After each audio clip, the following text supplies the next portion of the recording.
Hello viewers, আশা রাখি আপনারা সবাই ভালো আছেন। চলে আসলাম আজকে আমরা নতুন আরেকটি ভিডিও নিয়ে আপনাদের সামনে। আজকে আমরা এই ভিডিওতে আলোচনা করব ওয়ালটন হাইটেক এবং যে ব্যাটবিসি এই দুটো শেয়ার নিয়ে। তো আশা রাখি এই দুটো শেয়ার সম্বন্ধে আপনারা বিস্তারিত জানার জন্য আমার সাথেই থাকবেন এবং একটি কথা না বললেই নয়, শেয়ার বাজার ঝুঁকিপূর্ণ জায়গা, তাই জেনে বুঝে বিনিয়োগ করার চেষ্টা করবেন। তো চলুন ভিউয়ার্স, এবার আমরা প্রথমে ওয়ালটন দিয়ে শুরু করি। ওয়ালটন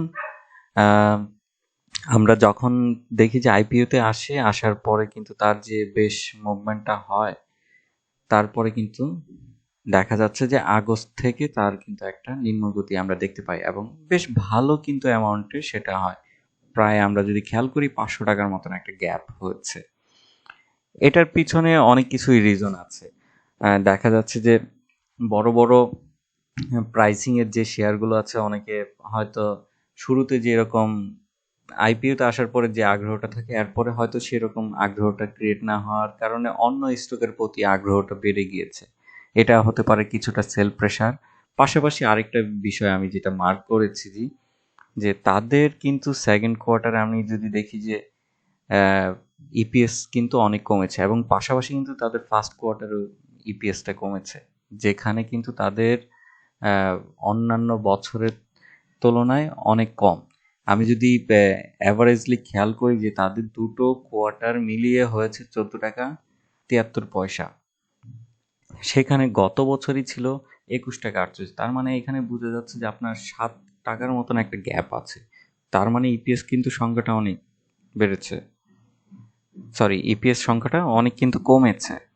তো এটা কিন্তু একটা রিমার্কেবল। এখন দেখার বিষয় যে তারা থার্ড কোয়ার্টারে কেমন ভাবে নেয় এবং যে তাদের বিজনেস কি আদতেই হঠাৎ করে ফল করলো, নাকি আগের বার সেই পেজগুলো তারা নিঃসন্দেহে ভালো ব্যবসা করেছিল।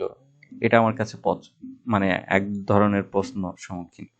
কারণ গত বছর যদি আমি খেয়াল করি, মানে 20-21 সালে, তখন কিন্তু মার্কেট আরো খারাপ অবস্থায় ছিল। সে তুলনায় কিন্তু এবছর কিছুটা সাস্টেনেবল। তো দুটোর মধ্যে কম্পারিজন করলে আমার কাছে সত্যি এটা একটা প্রশ্ন জাগে যে আসলে বিজনেস কি তারা কি এবছর খারাপ করতে যাচ্ছে গত বছরের তুলনায়। তবে নিঃসন্দেহে কোম্পানিটি অনেক ভালো ফান্ডামেন্টাল, এবং এখন যে বর্তমানে যে প্রাইসটা আছে যে লেভেলে, আমার কাছে মনে হয়েছে যে যারা নতুন ইনভেস্টর তাদের জন্য একটা সুইটেবল টাইম হতে পারে।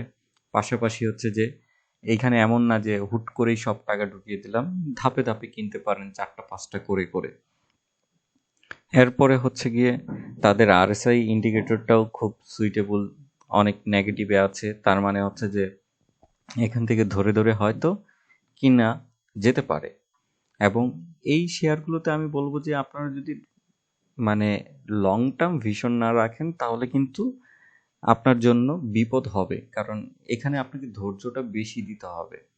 বড় শেয়ারগুলোতে দেখা যায় যে ধৈর্য যত বেশি দিবেন, একটা টাইমে গিয়ে ফালায় রাখার ফলেই কিন্তু আপনার সেটা হাজার হাজার বাচ্চা দিবে। সেই সময়টা দিতে হবে। এবং খুব একটা জিনিস মনে রাখতে হবে যে আপনার এই শেয়ারগুলো আপনাকে লং টার্মে কখনো ঠকাবে না। আপনাকে কিনে রাখতে হবে যে কম দামে আপনি শেয়ারগুলো পাচ্ছেন কিনা, এই জিনিসটা মনে রাখতে হবে। কারণ এদের ম্যানেজমেন্ট ভালো এবং ইন্টেনশনগুলো ভালো এবং খুব সুনামের সাথে ব্যবসা করছে, এবং প্রতিনিয়ত যে তাদের প্রোডাক্টে ভ্যারাইটিশনটা আনতেছে, অনেক ধরনের প্রোডাক্ট আনতেছে। তো ওয়ালটন এখন আসলে আমাদের দেশের অন্যান্য ইলেকট্রনিক্সের কিংবা চায়নার যে লোকালি অনেক ইলেকট্রনিক্সের, তাদের সাথেও কিন্তু কম্পেয়ার করার মতন অবস্থানে।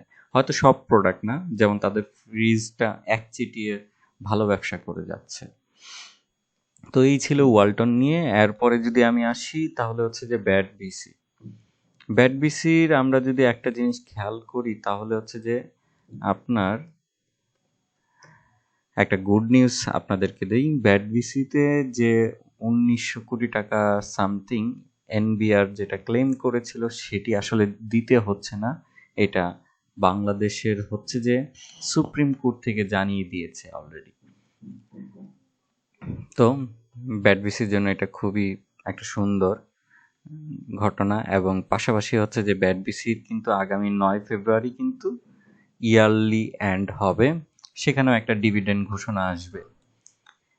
ব্যাটবিসির এখন পর্যন্ত আমার কাছে মনে হচ্ছে যে যে অবস্থানে আছে, যারাই এই স্টকে বিনিয়োগ করছেন একসাথে করবেন না, কারণ এইসব স্টকগুলো হঠাৎ বাড়বে কমবে, এটাই তার ধারাবাহিকতা। আমরা যদি খুব খেয়াল করি যে ব্যাটবিসি তার কিন্তু 500 টাকা থেকে অলরেডি কিন্তু তার মোটামুটি 100 টাকার মতন গেইন করে ফেলেছে, এবং এইখান থেকে এসে আবার কিন্তু একটা ভালো ডাউনওয়ার্কে চলে আসে। 50 টাকার একটা গ্যাপ, সরি প্রায় 150 টাকার মতন একটা কিন্তু গ্যাপ হয়, 700 টাকার মতন যায়। তো এই স্টকটিও কিন্তু ধারে ধারে ওঠার চেষ্টা করবে। তাদের এতদিনের যে একটা ইস্যুস ছিল আইনগতভাবে এবং অনেক বড় একটা অ্যামাউন্টের ব্যাপারে, তার কারণে কিন্তু স্টকটি কিছুদিন সাস্টেইন আমরা দেখতে পাইনি। এখন যেহেতু একটা ভালো একটা নিউজ এসেছে, তারা আরও সুস্থভাবে হয়তো তাদের বিজনেসটাকে পরিচালনা করতে পারবে। ব্যবসা করতে গেলে এইরকম অনেক পরিস্থিতি ফেস করতে হয়, এটা স্বাভাবিক, এবং একটা সমঝোতার মাধ্যমে গিয়ে নিই আবার হচ্ছে যে ঘুরে দাঁড়াতে হয়।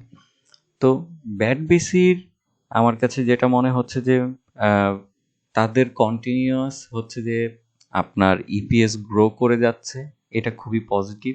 এখন পর্যন্ত মানে দেখার সুযোগ নেই যে তাদের ইপিএস কমে নাই, প্রত্যেক বছর তাদের হচ্ছে যে ইপিএস বেড়ে যাচ্ছে। তাদের অলরেডি আমি দেখতে পাচ্ছি যে এবছর জানুয়ারি টু সেপ্টেম্বরে 21 টাকা ছিল, যেখানে গত বছর ছিল 16 টাকা। তার মানে হচ্ছে যে অলরেডি 5 টাকার গ্যাপ আছে।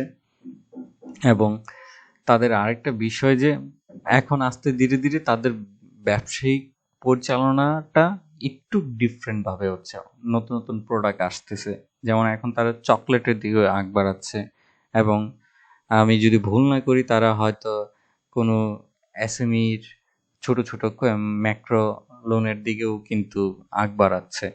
তো তারা চাচ্ছে যে মার্কেটে ভেরিয়েন্টেশনটা আনার জন্য, শুধু হচ্ছে যে স্মোকের উপরে কিংবা সিগারেটের উপরে ডিপেন্ডেন্ট না হয়ে আরো ডিফারেন্ট কিছু নিয়ে। তো এটা আমার কাছে মনে হচ্ছে যে এই স্টকটিকে আগামীতে হয়তো ভালো একটা প্রফিট আরো সুযোগ করে দিবে। যারাই এখন আমার কাছে অনেকেই বলেন যে বাই করার মতন সুইটেবল কিনা, আমি বলবো যে ভাই এইসব স্টক আসলে যে কেউ চোখ বুজে নিতে পারে, কিন্তু এখন কথা হচ্ছে যে আপনি 750 টাকায় 10টা নিলেন, হঠাৎ করে নামলো 600 টাকায়, তখন আরো 10টা নেন না, সেই ক্যাপাবলে আপনার থাকতে হবে। আপনি এখন 650 টাকায় নিলেন, হাতে আরো কিছু টাকা রাখতে হবে যে আরো 5টা কিনার লিগে 600 টাকায়, যদি 600 টাকায় নামে। এইভাবে আপনার ইনভেস্টমেন্টকে সাজান, না হলে দেখবেন যে আপনি নিজেই হতাশায় আছেন।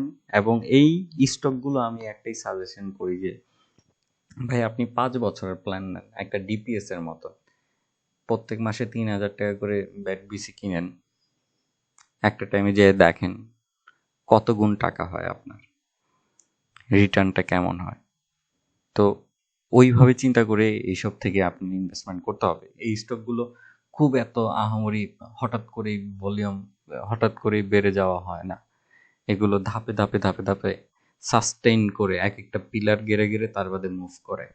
তো সেটার জন্য তাকে সময় দিতে হবে এবং রিটার্নও বেশি থাকে। তো এই ছিল আমার ব্যাটবিসি নিয়ে আলোচনা। আপনারা আশা রাখি বুঝতে পারলেন যে দুটো শেয়ার সম্বন্ধে, এবং তারপরেও আমি বলবো যে নিজের ডিসিশনটাই বেস্ট ডিসিশন, নিজে আরেকটু জেনে বুঝে তার বাদে বিনিয়োগ করবেন। ধন্যবাদ, ভালো থাকুন, সুস্থ থাকুন এবং শেয়ার বাজারে জেনে বুঝে বিনিয়োগ করুন।